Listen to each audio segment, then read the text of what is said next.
परिचय।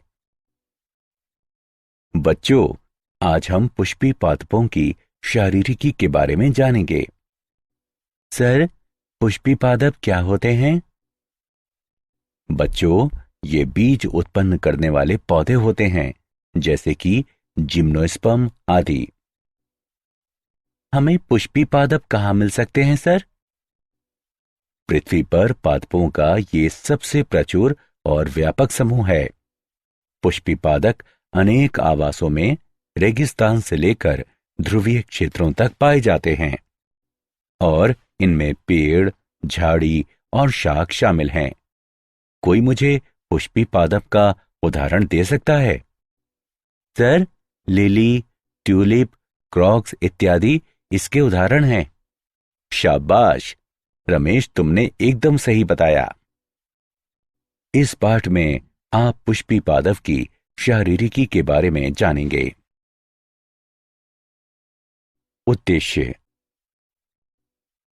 इस पाठ के अंत में आप निम्न करने में सक्षम हो जाएंगे: मेरिस्टेमी और स्थायी ऊतक का वर्णन करना, ऊतक तंत्र की व्याख्या करना, द्विबीजपत्री और एक बीजपत्री पौधों की शारीरिकी की व्याख्या करना, द्वितीयक वृद्धि की चर्चा करना।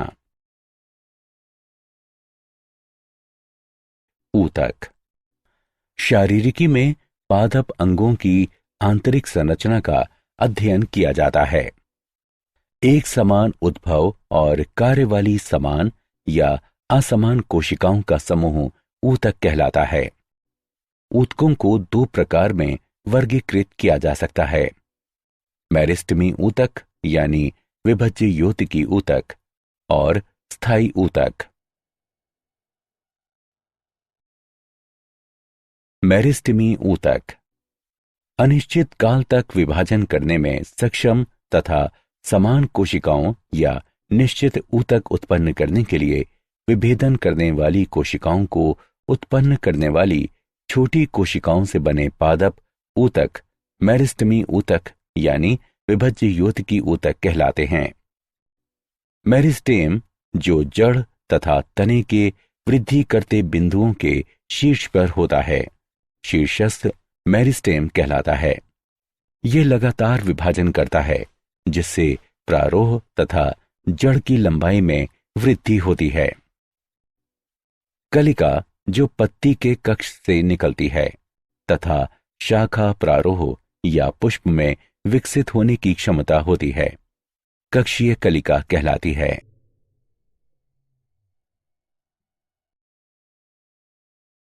मेरिस्टेमी ऊतक। अंतर्वेशी मेरिस्टम। यह शीर्षस्थ मेरिस्टेम से अलग उपस्थित होता है। ये पर्व के आधार पर उपस्थित होता है।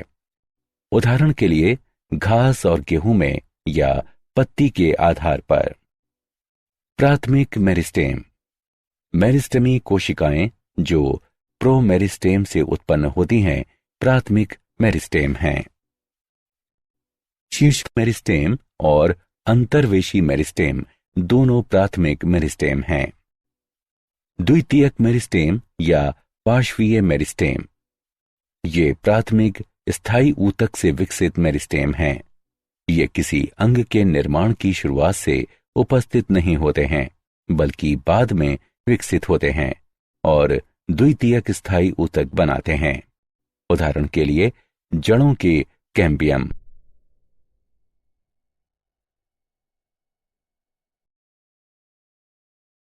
स्थायी ऊतक। स्थायी ऊतक का निर्माण मेरिस्टेमी ऊतक में विभाजन या विभेदन के कारण होता है। स्थायी ऊतक की कोशिकाएं जीवित या मृत, पतली भित्ति या मोटी भित्ति वाली हो सकती हैं। स्थायी ऊतक दो प्रकार के होते हैं: सरल ऊतक और जटिल ऊतक।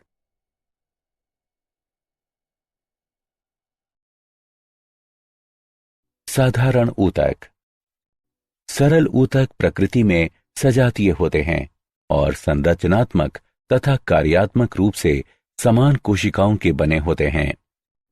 ये तीन प्रकार के होते हैं: पैरेन्काइमा, कॉलेन्काइमा और स्क्लेरेन्काइमा। पेरेन्काइमा। पेरेन्काइमा की कोशिकाएं जीवित मोटी भित्ति वाली होती हैं। इनमें स्पष्ट केंद्रक होते हैं। कोशिका भित्ति सेल्यूलोज, हेमीसेल्यूलोज और पेक्टिक पदार्थों की बनी होती है। कोशिकाओं में थोड़ा या ज्यादा अंतराकोशिकीय अवकाश होता है। कोशिकाएं प्रायः समव्यासी होती हैं, लेकिन लंबाकार, गोलाकार और बहुभुजीय भी हो सकती हैं। कोलेनकाइमा यानी स्थूल कोण ऊतक। कोलेनकाइमा की कोशिकाएं मोटी भित्ति वाली जीवित लंबाकार कोशिकाएं हैं। कोशिका भित्ति सेल्यूलोज, हेमीसेल्यूलोज और पेक्टिक पदार्थों की बनी होती है। भित्ति की मोटाई एक समान नहीं होती है। भित्तियों पर प्रायः साधारण गर्त होते हैं। कभी कभी कोलेनकाइमा कोशिकाओं में क्लोरोप्लास्ट भी होते हैं। ये यांत्रिक तथा जैव प्रकार के दोनों कार्य करती हैं। कोलेनकाइमा तनन सामर्थ्य प्रदान करती हैं, जिससे वृद्धि कर रहे अंगों को लचीलापन और सहारा मिलता है। क्लोरोप्लास्ट युक्त कोलेनकाइमा प्रकाश संश्लेषण का कार्य करती है।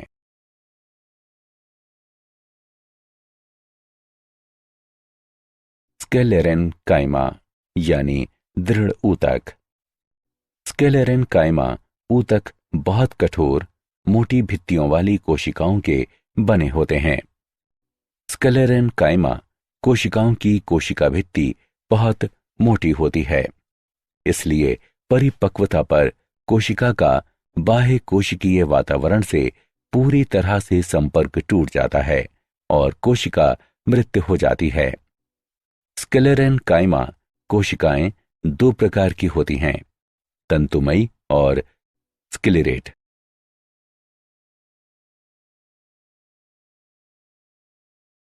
स्क्लेरेन्काइमा के प्रकार। तंतुमयी कोशिकाएं लंबी, संकीर्ण होती हैं तथा दोनों सिरों पर नुकीली एवं लिग्नीभूत मोटी भित्ति होती है।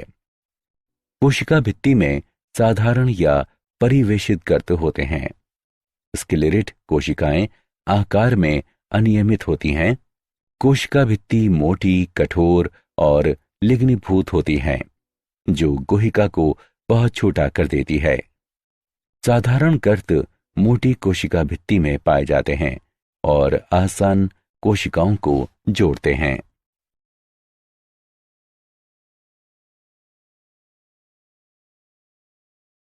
जटिल ऊतक। जटिल ऊतक सजीव एवं निर्जीव कोशिकाओं के बने होते हैं, जो अलग अलग कार्य करती हैं। जटिल ऊतक एकल इकाई के रूप में कार्य करते हैं। जटिल ऊतक संवहन ऊतक भी कहलाते हैं। जटिल ऊतक दो प्रकार के होते हैं, जाइलम और फ्लोएम।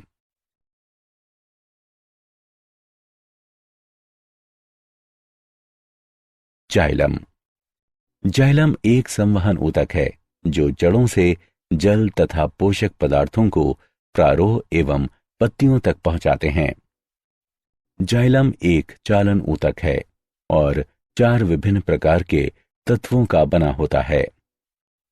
वाहिनिकाएं, वाहिकाएं, जाइलम तंतु और जाइलम पेरेन्काइमा।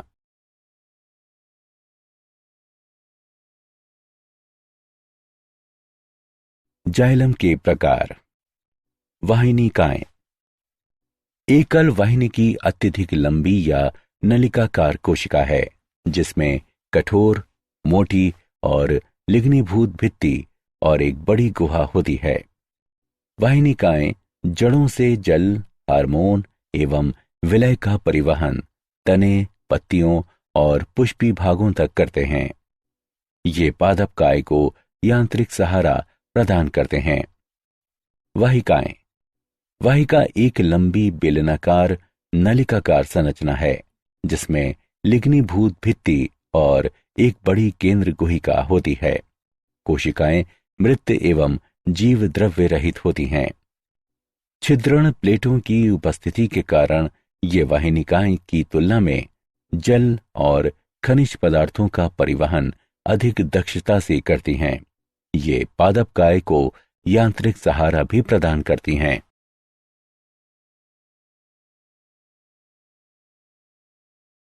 जाइलम के प्रकार। जाइलम तंतु। जाइलम तंतु लंबी, संकीर्ण, मोटी और लिग्नीभूत कोशिकाएं हैं। ये प्रायः दोनों सिरों पर नुकीली होती हैं। जाइलम तंतु मृत कोशिकाएं हैं। जाइलम तंतु जाइलम और पादपकाय को पूरी तरह से यांत्रिक शक्ति प्रदान करती हैं। Xylem parenchyma. जाइलम में पाई जाने वाली पैरेन्काइमा कोशिकाएं सजीव और समव्यासी होती हैं। जाइलम पैरेन्काइमा कोशिकाएं अधिकतर प्राथमिक जाइलम और द्वितीयक जाइलम में पाई जाती हैं। जाइलम पैरेन्काइमा कोशिकाएं भोजन संग्रहण का कार्य करती हैं और ऊपर की ओर जल के संवहन में सहायता करती हैं।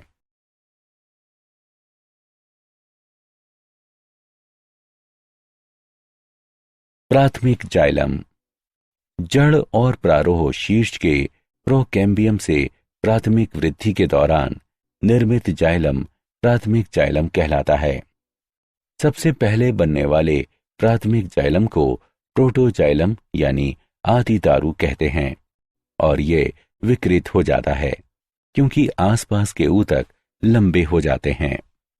जाइलम जो अंत में निर्मित होता है मेटाजाइलम कहलाता है।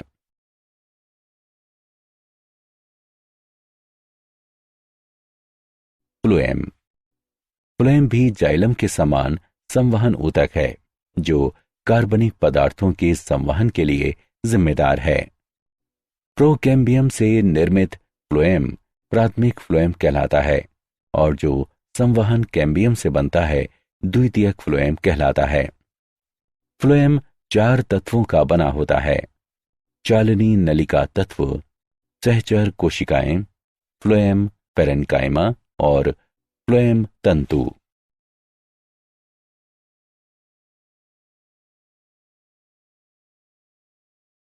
फ्लोएम के प्रकार। चालनी नलिका तत्व।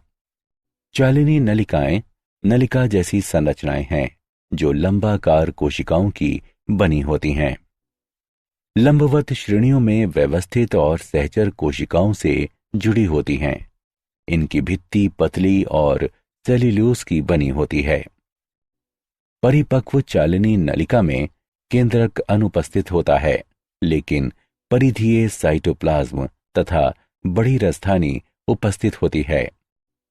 चालनी नलिका का मुख्य कार्य पत्तियों से तैयार खाद्य पदार्थों का नीचे की ओर संचयन अंगों तक और उसके बाद ऊपर की ओर विकसित होते क्षेत्रों तक परिवहन है।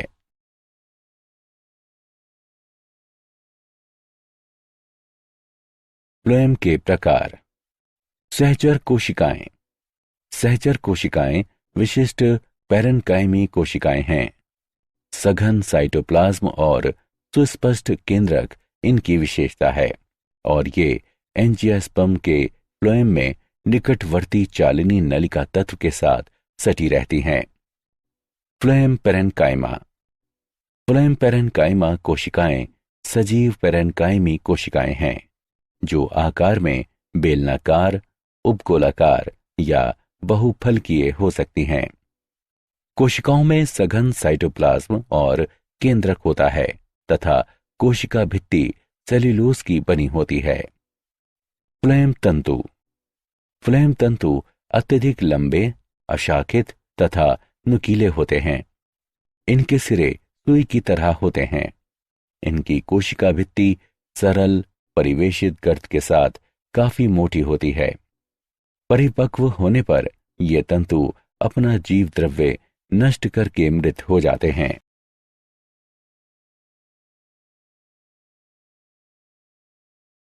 ऊतक तंत्र।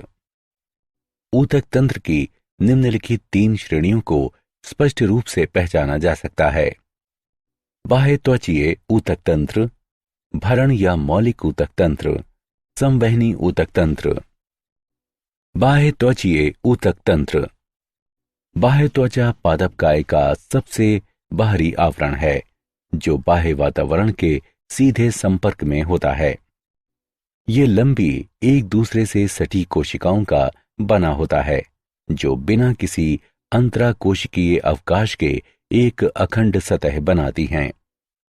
बाह्य त्वचा की बाहरी भित्ति मोटी होती है और प्रायः बाह्य त्वचीय कोशिकाओं में स्रावित किए जाने वाले मोमीय पदार्थ के निक्षेपण द्वारा निर्मित क्यूटिकल द्वारा ढकी होती हैं। मरुदीभद पौधों में म्यूटिकल सबसे मोटी होती है।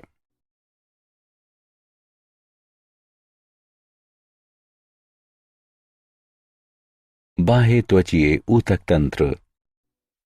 रंध्र बहुत छोटे छिद्र होते हैं जो पौधे के हरे वायवीय भागों, विशेष रूप से पत्तियों की बाह्य त्वचा में पाए जाते हैं। प्रत्येक रंध्र का छिद्र द्वार कोशिकाएं कहलाने वाली दो सेम के आकार की कोशिकाओं द्वारा घिरा रहता है। द्वार कोशिकाएं सजीव होती हैं और इनमें क्लोरोप्लास्ट होता है। भीतरी भित्ति बाह्य भित्ति से अधिक मोटी होती है।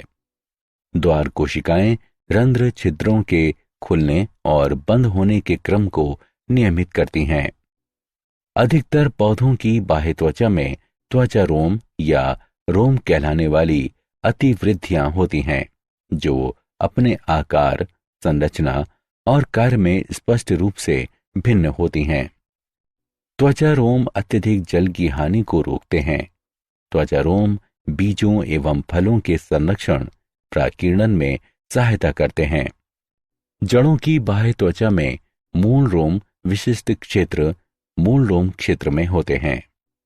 ये मृदा से जल और खनिज विलयन का अवशोषण करने के अतिरिक्त पादपकाय को मृदा में स्थिर रखने में महत्वपूर्ण भूमिका निभाते हैं।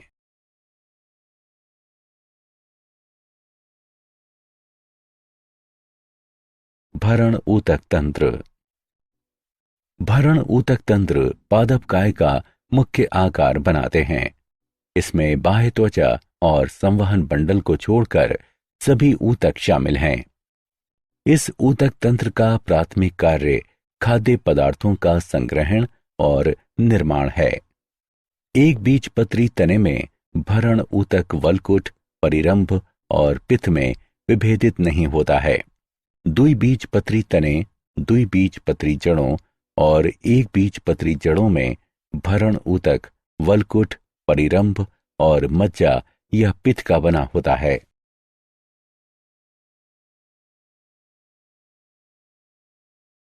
संवहनी ऊतक तंत्र। अक्ष का केंद्रीय स्तंभ अर्थात जड़ और तना रंभ कहलाता है जो अनेक संवहन बंडलों का बना होता है जो संवहनी ऊतक तंत्र बनाते हैं। संवहन बंडल में जाइलम, फ्लोएम और कैम्बियम भी होते हैं। यदि जाइलम और फ्लोएम के बीच कैम्बियम उपस्थित है तो इसे खुला संवहन बंडल कहा जाता है। उदाहरण द्विबीजपत्री। यदि जाइलम और फ्लोएम के बीच कैम्बियम नहीं है तो इसे बंद संवहन बंडल कहा जाता है। उदाहरण एक बीजपत्री।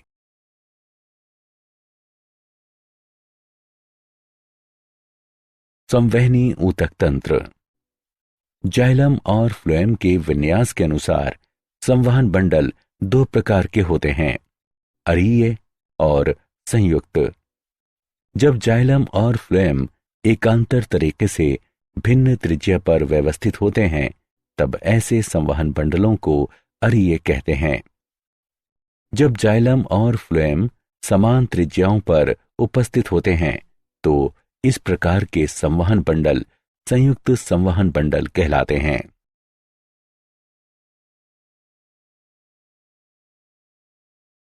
द्विबीजपत्री तथा एक बीजपत्री पौधों की शारीरिकी। द्विबीजपत्री मूल, बाह्य त्वचा, ये सबसे बाहरी परत है।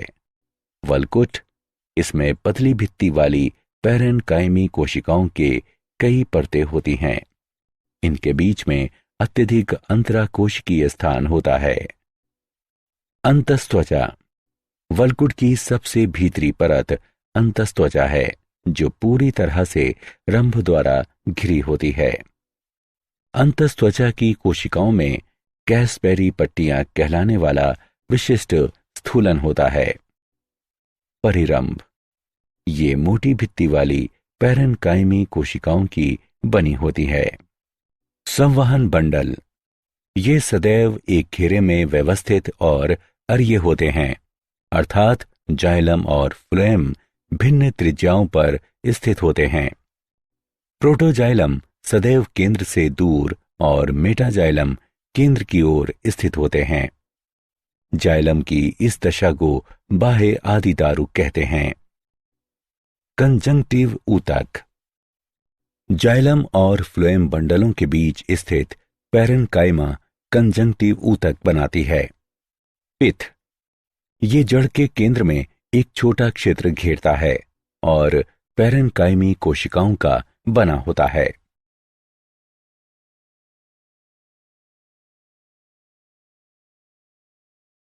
एक बीजपत्री मूल, बाह्य त्वचा, ये मूल की सबसे बाहरी परत है जिस पर अनेक रोम होते हैं। वल्कुट, बाह्य त्वचा के नीचे बहुस्तरीय पैरेन्काइमी ऊतक उपस्थित होता है जिसमें अंतराकोशिकीय स्थान होता है और ये वल्कुट है। अंतस्त्वचा, वल्कुट की सबसे भीतरी परत अंतस्त्वचा है। अंतस्त्वचीय कोशिकाएं पीपाकार होती हैं जिनमें कैसपरी पट्टियां बिल्कुल नहीं होती और भित्ति मोटी होती है।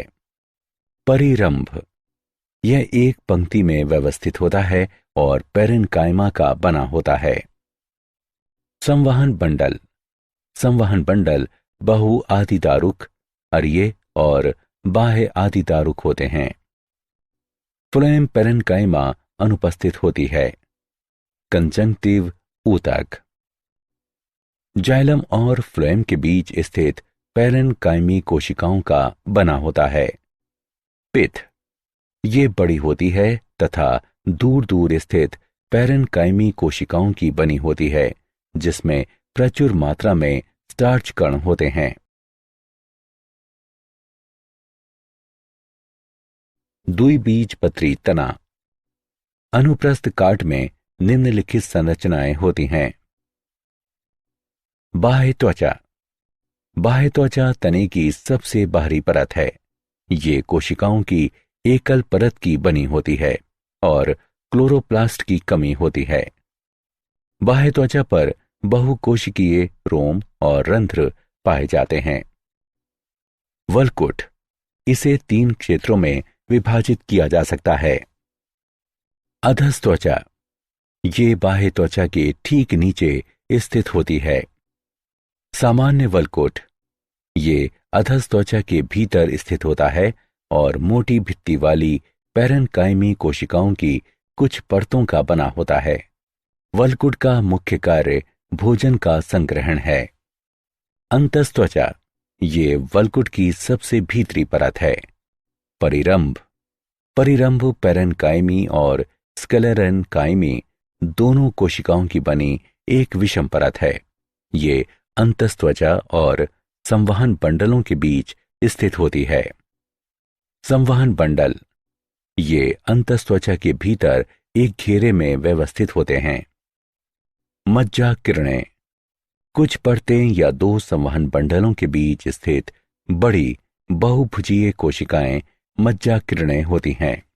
पित्त, ये कोशिकाएं खाद्य पदार्थों तथा जल का संचय करती हैं।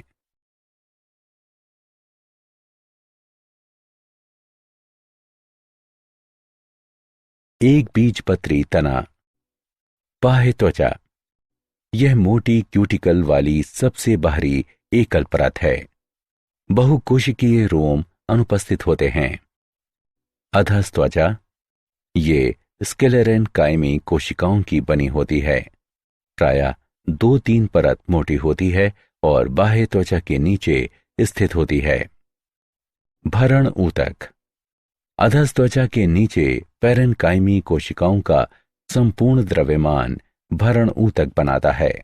भरण ऊतक में संवहन बंडल बिखरे रहते हैं। संवहन बंडल। प्रत्येक संवहन बंडल पैरेन्काइमी होता है और बंडल आच्छद कहलाने वाले स्क्लेरेन्काइमी कोशिकाओं के आच्छद से घिरा होता है। ये आच्छद संवहन बंडलों के ऊपरी और निचले भागों पर अत्यधिक विकसित होती है। संवहन बंडल संयुक्त बाह्य फ्लोएमी, मध्यादिदारुक और बंद होते हैं। पित्त और रंभ।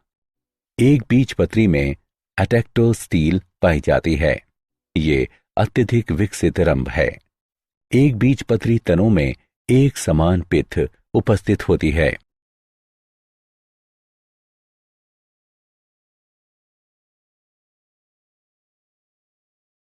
पृष्ठाधार।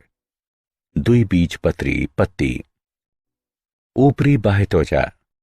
ये एक दूसरे से जुड़ी एक समान स्तरीय पैरेन्काइमेटी कोशिकाओं की बनी सबसे बाहरी परत है। कोशिकाओं की बाहरी भित्ति पर क्यूटिकल होती है। रंध्र और क्लोरोप्लास्ट नहीं होते हैं। निचली बाह्य त्वचा। ये पतली क्यूटिकल वाली पैरेन्काइमेटी कोशिकाओं की एक एकल परत है और इनमें अनेक रंध्र होते हैं। क्लोरोप्लास्ट केवल द्वार कोशिकाओं में ही उपस्थित होते हैं। निचली बाह्य त्वचा गैसों के विनिमय में सहायता करती है। इस कक्ष के माध्यम से जल वाष्प की हानि होती है।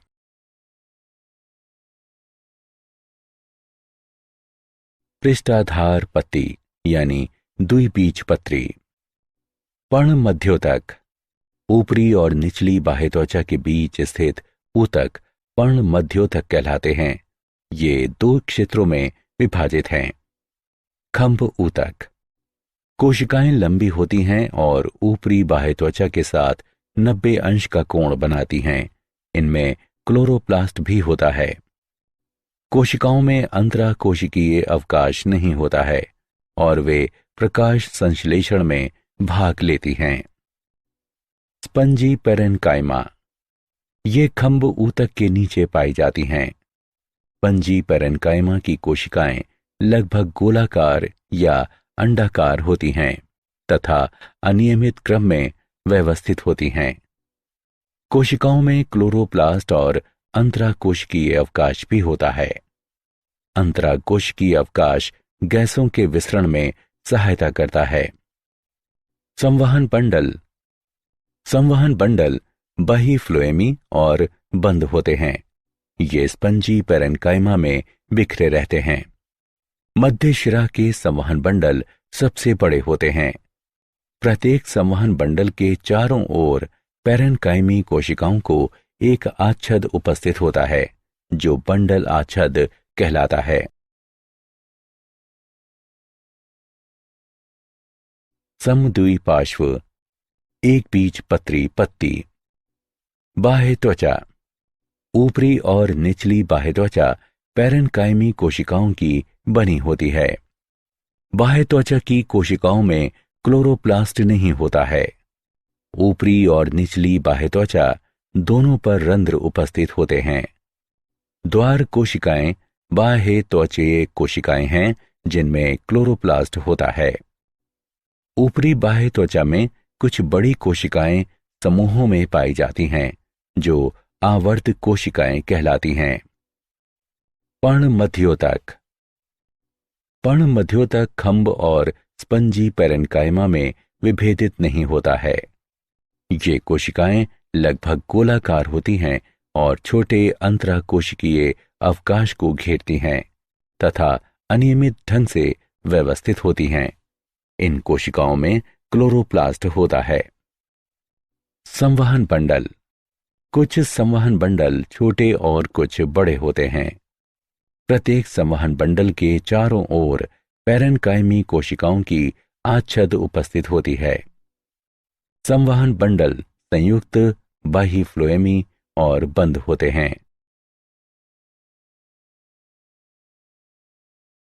द्वितीयक वृद्धि।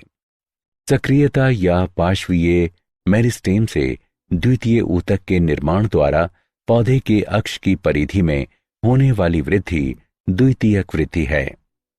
द्वितीयक ऊतक दो प्रकार के होते हैं, संवहन कैम्बियम और कार्क कैम्बियम।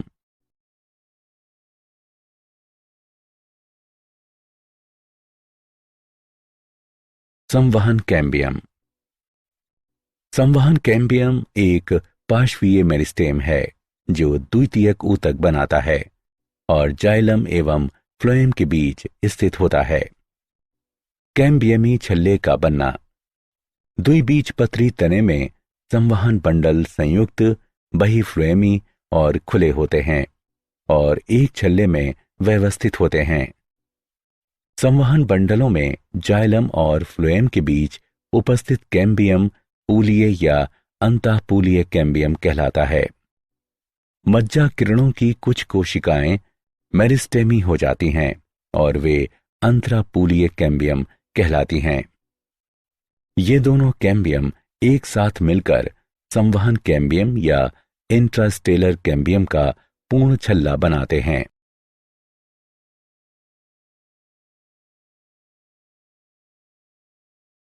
कैम्बियम छल्ले की क्रिया। संवहन कैम्बियम का छल्ला बाहरी और भीतरी दोनों तरफ की कोशिकाओं को काटता है। बाहरी कटी कोशिकाएं द्वितीयक फ्लोएम हैं और भीतरी कटी कोशिकाएं द्वितीयक जाइलम हैं।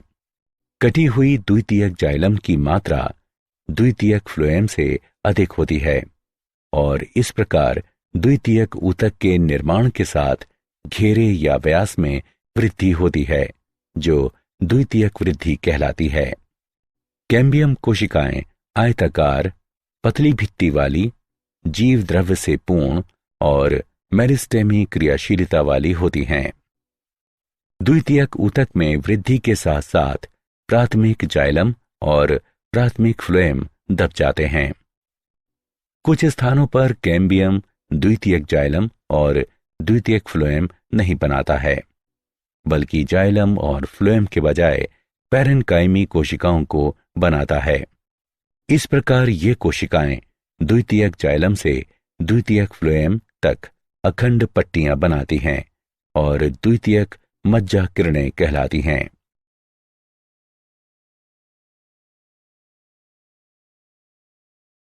बसंत दारू तथा शरद दारू। बसंत ऋतु में कैम्बियम की सक्रियता अधिक हो जाती है और इस कारण काष्ठ तत्व चौड़ी गुहिका के साथ आकार में बड़े हो जाते हैं। इसके अतिरिक्त मात्रा अधिक होती है और बसंत के मौसम में निर्मित द्वितीयक जाइलम या काष्ठ बसंत दारू कहलाती है। शरद ऋतु में कैम्बियम की सक्रियता कम हो जाती है और काष्ठ तत्व संकरी गुहिका के साथ आकार में छोटे हो जाते हैं। इसके अतिरिक्त ये मात्रा में कम हो जाता है और शरद ऋतु में निर्मित काष्ठ को शरद अथवा पश्च दारू कहते हैं। बसंत दारू और शरद दारू वार्षिक वलय बनाते हैं।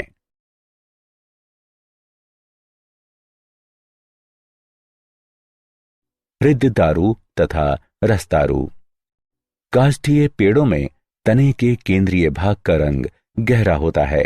ये भाग रेजिन, टेनिन, गोंद के निक्षेपण और टाइलोसिस के निर्माण के कारण कठोर और सख्त हो जाता है।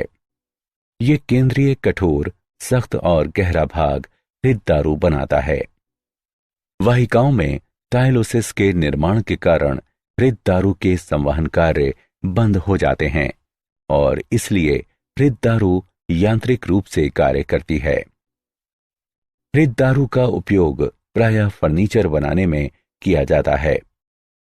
तने का बाहरी भाग हल्के रंग का और मुलायम होता है जो जल और खनिज पदार्थों का संवहन करता है और ये रस दारू कहलाता है। इस काष्ठ का उपयोग पल्पवुड, टूल हैंडल्स आदि बनाने में किया जाता है।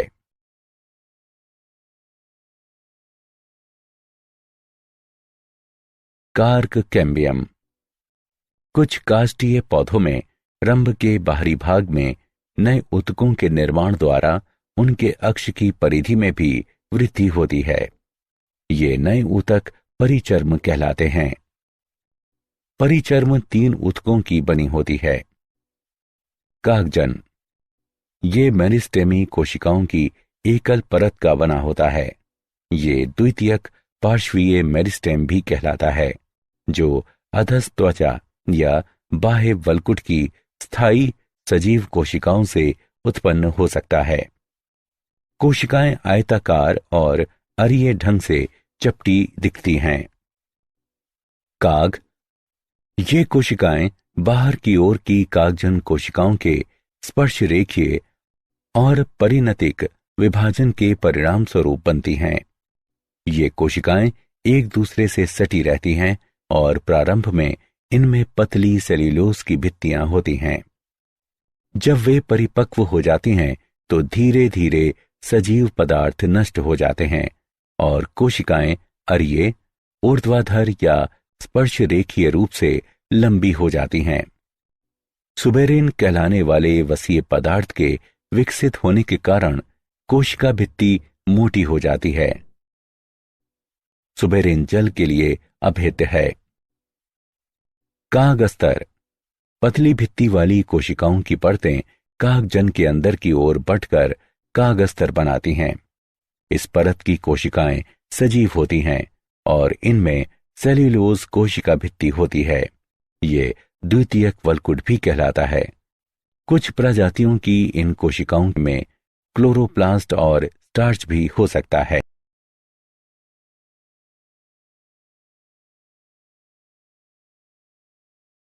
छाल वल्क, संवहन कैम्बियम के बाहर की तरफ के सभी ऊतक छाल वल्क बनाते हैं। छाल वल्क के 2 भाग होते हैं। बाहरी छाल वल्क, कार्क कैम्बियम के बाहर की तरफ स्थित सभी ऊतक बाहरी छाल वल्क कहलाते हैं। भीतरी छाल वल्क, कार्क कैम्बियम और संवहन कैम्बियम के बीच वाला क्षेत्र भीतरी छाल वल्क कहलाता है। वातरंध्र, वातरंध्र छाल वल्क में बने छिद्र होते हैं जिनसे होकर गैसों का आदान प्रदान होता है। प्रत्येक वातरंध्र में कार्क कैम्बियम कार्क कोशिकाएं उत्पन्न न करके अनियमित पैरेन्काइमी कोशिकाएं बनाता है, जो अत्यधिक अंतराकोशिकीय अवकाश के साथ दूर दूर व्यवस्थित होती हैं। ये ढेर पूरक कोशिकाएं कहलाता है।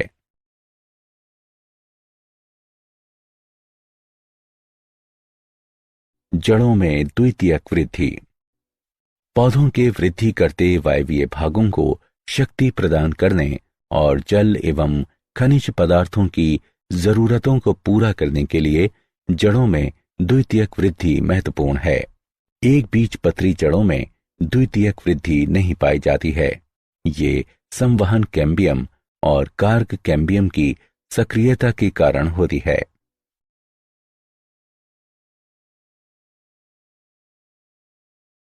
क्या आप जानते हैं, एडल्ट स्टेम सेल डिस्कवरी के लिए नोबेल पुरस्कार।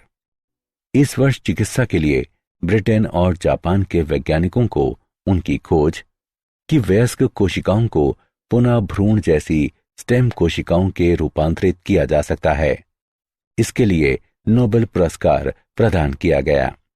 कैम्ब्रिज स्थित गर्डान संस्थान के जॉन गर्डान और क्योटो विश्वविद्यालय की सीनिया यामानाका ने उस ऊतक को बनाने के तरीकों की खोज की जो भ्रूण से कोशिकाओं को एकत्र करने की आवश्यकता के बिना ही भ्रूणीय कोशिकाओं की तरह कार्य करेगा।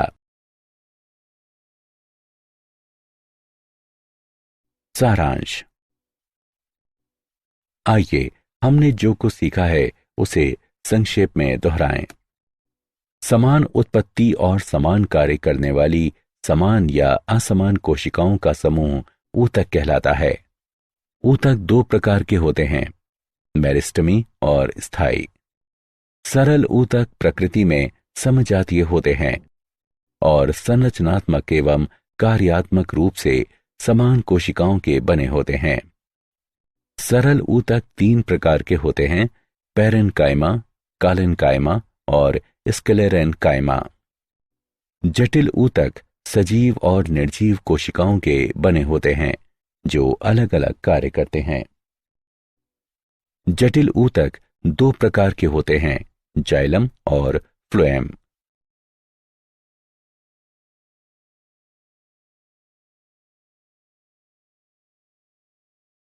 ऊतक तंत्र की तीन श्रेणियां हैं, जो बाह्य त्वचीय, भरण और संवहन ऊतक तंत्र हैं।